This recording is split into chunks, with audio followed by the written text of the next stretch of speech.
Yes. from the beginning. Yeah, yeah. So, uh, my basic tendency is to write. Whatever I see, whatever hear, I want to write it. But at that time, immediately after marriage or during my student days, I never had any guidance how to write and what to write and how to send it for publishing. I knew nothing about it. So I never had any guidance. But there were a lot of feelings, emotions, and imagination coming to my mind. So what I decided, I took about I think 1 year or 2 year, I don't know. There was only one plot in my mind, nothing else. Only one plot. There were no plots also. And I thought about it. I thought about it, and I developed into a story. And it took years together. And And your first story, this that was Nanu Aparadi. Nanu Aparadi. What is it actually about? It is actually about about death of a woman. I don't know for what reason she died. Yeah. And one fellow, I have forgotten the even facts and narration also. And only that person, it is a person finally thinks Nanu Aparadiye. Am I responsible for her death? Only I remember so. Such thing I don't remember the entire story. And it is written after your marriage. Huh? no, earlier to marriage. Okay. Earlier to marriage it was But written. it was published after the marriage. No, yeah, because I went along with my father to Bangalore to his friend's home at Jayanagar area. Okay. And when my father and his friend, they were having some discussion, I went roaming around to explore what is Jayanagar is. Oh. And when I was passing in the roads of Jayanagar, I saw a name plate by name. I have forgot. I will remember and tell you. Yeah. He was the editor of Prajamata.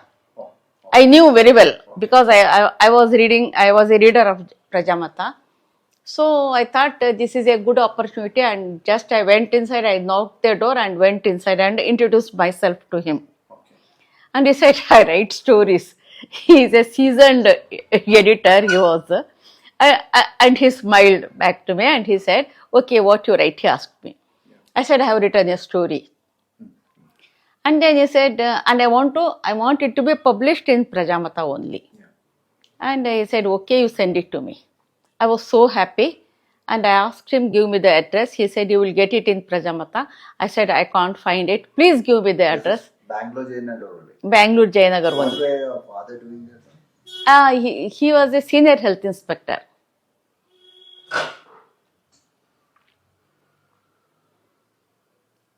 And then he furnished me the address. Yeah. What's his name? Whose name? S.A. Rahman. And you people were at that time residing at Bangalore only? No. We were residing at Belur. Belur. Oh. It is Hassan district. Oh. So it was just a casual visit? It was a casual visit. And immediately I came home. I returned to Belur. I made a neat copy of the story and posted it to him. And I waited. Just like publishing And stories for the first time. it never published. Never got published. Okay. And I said, okay. I was so disgusted. And there was no other story to write also. That was the only one and the dearest story I had. And At that time you were of what age? At about 24. 1974. 74. I sent it during 1973. 3. Hmm. Oh. Till 1 year it was not published. Oh. And I never received now you are 76, right? 77 last. This April 3rd, I attained 77. And further, I got married. He was my senior in college. He was our distant relative also. We used to meet lot of times. because he was our relative. Uh, uh, his uh, his aunt, mother's sister, got married to my father's brother, younger brother. She was my aunt and as well as his aunt, her maternal aunt, and she was my paternal aunt, like that. My father's brother, my uncle, got married to his aunt. So that way we were distant His relatives. full name is? Who's Your husband's full name is? Mushtaq Mahyuddin, Mohiuddin. And you people married at 1924. 74. Okay. Okay. After 1 month of our marriage, I had gone to my maternal home, Belur, along with my husband, and he went outside. And always he used to purchase magazines for me, magazines and books Yeah, yeah. for me. Even prior to marriage, also, he used to gift me some books. That was his habit.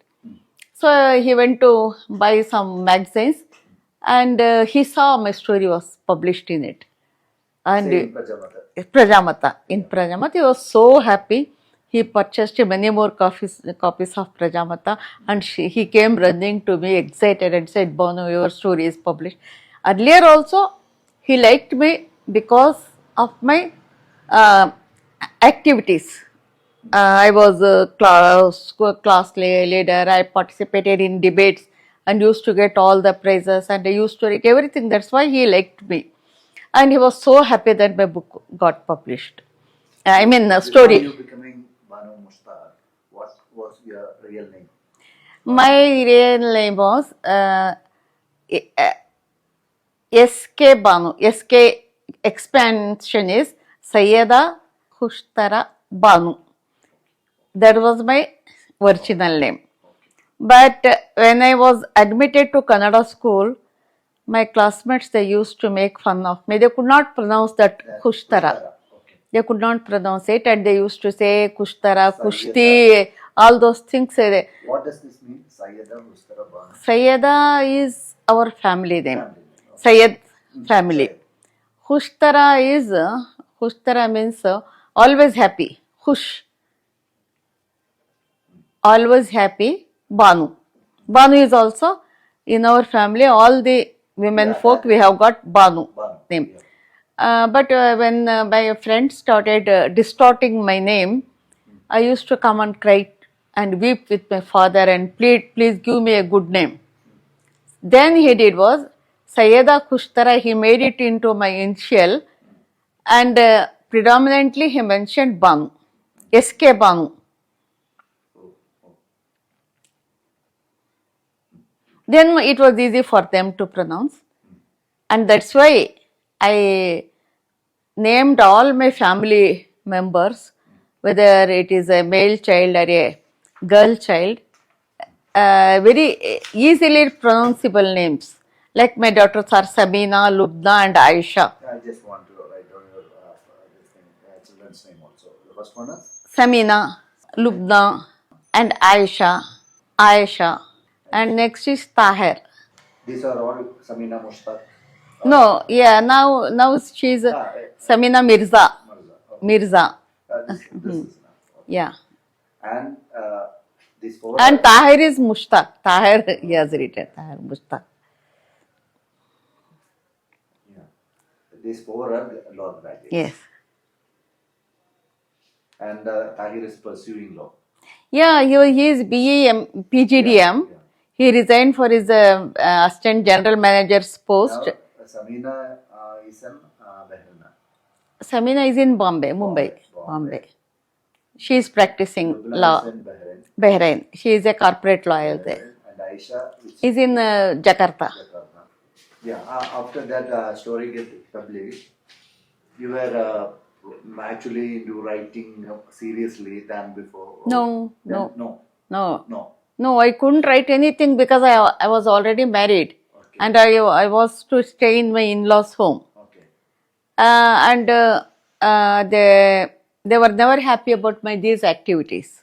Okay. Okay. And that is why our marriage delayed for 7 years because I am educated. I am an educated and working woman. That's why it was delayed. Okay. And immediately after my graduation, I was just looking for wanted column, and there was uh, a publication, paper publication, which called for, which invited applications for the job of announcer at Bangalore station. Yeah. All India Radio, yes, Okay. All India Radio. Okay. And I applied for the job. 1970. Oh, before your marriage? Yes, yes. Okay. Before, all this happened before my marriage only. Okay. After marriage, only depression and quarrels. Let me ask a question. This heart lamp, you're very much into that story, that heart lamp story? Yes, Yes. yes, Okay. Okay. yes. Everything is somewhat autobiographical. Almost all the stories So, are. let me ask It is experience. It is my a experience. question, like that kerosene episode is from your life? Yes, Yeah. Oh, I poured myself okay. at my in-laws' It home. was just to threaten. No, not to threaten. Okay. I was fed up. I was fed up because that was a quite a different atmosphere and environment where his family was affluent. They were into business, and there were maids to help us, and there was a cook also, and I had about 8 sisters-in-law.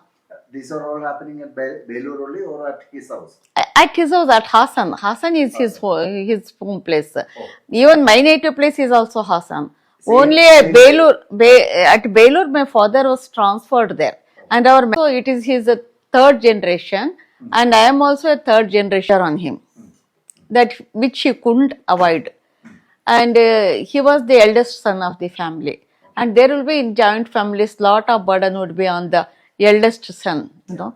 That's why. So I somehow, as per my promise, I resigned.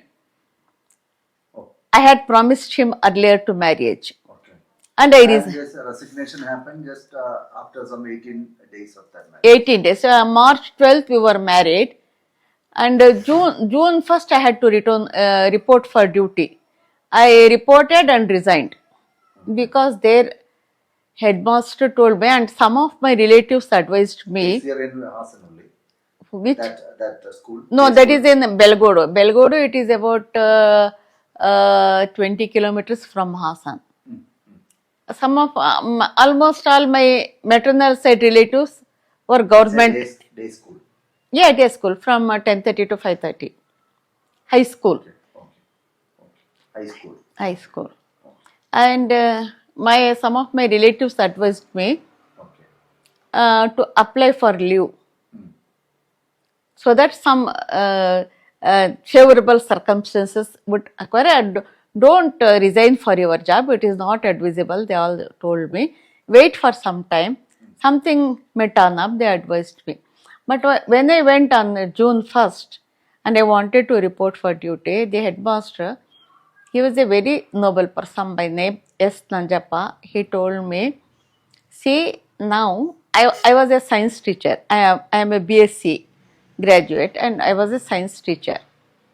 And he told me, see, there are a lot of students who are going to appear for 10th examination.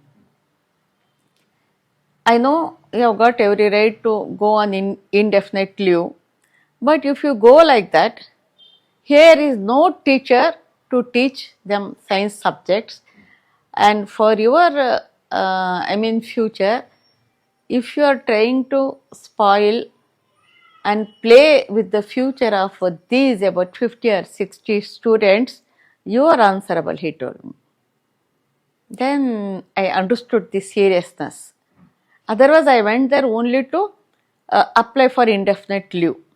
When he said, I took spot decision there and then itself, and I asked him a sheet of paper, and then I resigned for the job. Even I thought then there came some crucial moments for me further after 2 years, where I was very much I felt sorry because why I did resigned. Then to earn for my family, I did tailoring work also, job work. Because I am very good tailor. I can stitch beautiful clothes, and I can do a wonderful embroidery also. I learnt it during my maiden days, and I stitched very beautiful clothes for my children also. That's why I wanted a girl child also, because I wanted to stitch clothes for her and decorate her. That's why. After resignation, I was wild. I said some nasty things to my husband. While coming, he took me on motorbike. While coming, I started crying, and unstoppable crying was there, and I accused him. I said some foul things. I said some nasty things. I alleged him and did all nonsense to him. He was very cooperative, and he said, "No, no, don't get angry. We have got our lifetime of period. Let us see what will happen." He's much of a silent Yes, husband yes, of yes, like these yes, stories. yes, yes. He's very calm, and he don't get flared up like me. And he's a very silent and very sensible fellow. That's why he could tolerate me. And I am emotional, whereas he's very cool. And when we see something, some incident or something, I don't forget it. It starts haunting me. Whereas he says, "Why do you take it to your heart? It is none of our business. You don't think about it," he says. But I couldn't forget. That's why these stories are written. He will forget it very easily. If somebody even, I mean, say something on his face, he says, "Acha ja maaf kiya tujhe, you go, you go." I don't say anything to him. I don't retort to you. He will be such. He is such a calm person, whereas I am not. He's much there in that Taste of Heaven, right? Which? That story, Taste of Heaven. Yeah, That DD story. Taste of heaven. Yeah, I don't remember. Coca-Cola story. I don't remember which whether I have portrayed him, but he comes in so many occasions. I think I have recorded him. I don't know. I don't remember. I don't remember particularly, but he is very calm. There, yes, there. Her husband is very cool. Cool. Yes, Yeah, yes. yeah. There, that's why I think. But he. The portrayal of the rest of the man from your community, the what tinge which you're giving to the other man is entirely different. Different from his Yeah. from his character. Yeah. Yes, yes. Might be he might be in my mind. I think so. Might be. Uh, so we stayed there in my in-laws' home for about 3 years, and the first child Samina was born to me.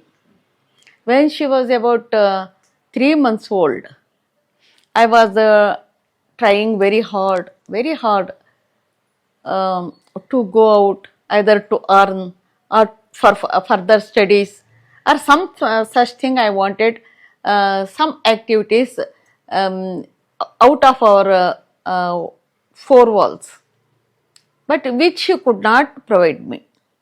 He could not provide me. At that time also he's running a spec shop only. Yeah, it was a family business. He had five. There are five children and four. He's followed by four younger brothers. All of them they were into business, The optical same shop, business. same shop and same business. But he did tried a lot to provide me some intellectual outlet. There is a one great author of Hassan, but he is well known in Karnataka as Goruru Ramaswamy Iyengar. Uh, he was a veteran writer, and one of his story, Bhutayana Maga Ayu, has been made into a film, and it has won many awards, everything. He was a highly reputed person at that time. He is no more now. Yeah. It was when he was in business in the shop, my husband. It seems Guru Ram Samangar came to purchase a spectacle, and my husband knew him, and he gave spectacle to him. He did the business. Further, he asked him, can you come over to my home? There is one my wife who will be very happy to see you. And he brought Guru Ram Samangar to our home. And I had interaction with him, and I just gave him some milk and plantains, everything. And he talked to me. He said, um, "You start writing. You start writing. It will do good to him. It is an outlet to you." He advised me so many things, but I could write nothing because for writing you need some experiences and some thoughts, and particular way of thought process should be there, and you should know what to write and how to write and what is your purpose, what do you want to say by writing that, anything, by poem or short story or no, anything. By writing that you want to say something, you want to share something, what is that? That will be the main central idea. At that time I had nothing in my mind, except once I wanted to write and I wrote. That too with efforts. I think I might have taken 1 year or 2 years, I don't know, to write that story, first story of mine. And when it was published, I thought that I am empty. All my treasure has been looted because I had nothing, nothing remained with me. So Guru Ram Samangar came, and that day I was very happy. And my husband sensed it. And then he said one thing, I will take you to a library. Whatever books, he tried his level best to, please me. I never demanded any saree or any jewelry or any such things. I just wanted some intellectual equipment to be addressed to me. As I said, my entire brain is rotting. And I don't know what it. So he took me to the central government library, which is nearby to our home. And for that, he used to come at, because 8:30 only it closes. He used to come rushing from a shop at 7, and by back door he used to take me to the library. I returned the books that I have read, and I used to take some new books, and that would be done within half an hour. And once again he would leave me at home and he will go to his business. Further, so I was so avaricious reader. He could not satisfy my hunger of reading. There was one Almira, abandoned Almira. It was a big house there, and I went there and I saw it was the collection. No, sometime my brother-in-law has read the Perry Mason stories. All of them, they were stored there. So it was a treasure for me. I used to read them also, but I never get any outlet. So after the birth of my child, 3 months after it, I developed a quarrel with him. He was not a person who would quarrel with me, but I developed intentionally a quarrel with me, and I started abusing him and making all sorts of allegations against him. And then what I did was, I think it might be postpartum depression also, what they say after delivery. Normally women folk will get like that, but mine was different because I am tough also. But when I was, it was to be within four walls and having no outlet, it made me wild. That is the thing. And I said, you have spoiled my life. I alleged anything, you have spoiled my life, you did this, you did. And he said, no, I have not done anything. He was convincing me. Then a wild idea came to my mind. They were having sales and service of opticals as well as clocks and watches business. And for clocks, they undertake, repair sets, service, and they used to get lot of white petrol, which was very expensive. Okay. For cleaning purpose. For cleaning purpose, they used to bring white petrol. Whatever is required daily or two days once, they would take that white petrol to the shop, but majority of it they would use to store it at home in some place. So what I did was, I knew about it. I went there. He was unaware what I am doing. He was looking after the baby. In the midnight, I went somewhere and I took the can of white petrol and poured everything on me. And there was a matchbox in my hand. I just wanted to ignite myself, but then he sensed it. Then he sensed when the smell of white petrol came to him, he was alert, and once immediately he ran to me and he said, "What are you doing?" He hugged me and he never left me any movement, and said, "What are you doing? What are you doing?" And there was a matchbox in my hand. He took it by force, and then he took the baby and he put it on my feet, and he begged, and he was so careful that it should not reach to the other people in the home, because it is a joint family and he has to look after that thing also, took care of the, and he requested me, "See, this is your baby, you don't abandon this baby," and he started pleading. And afterwards, after some time, I calmed down and I understood what I was doing, I was going to do, I was about to commit. It was a very horrible thing, because I had very loving parents, I had very loving siblings, and husband, he also cared for me, he respected me, but he was, I think, he was unable to help me in whatever way I wanted it.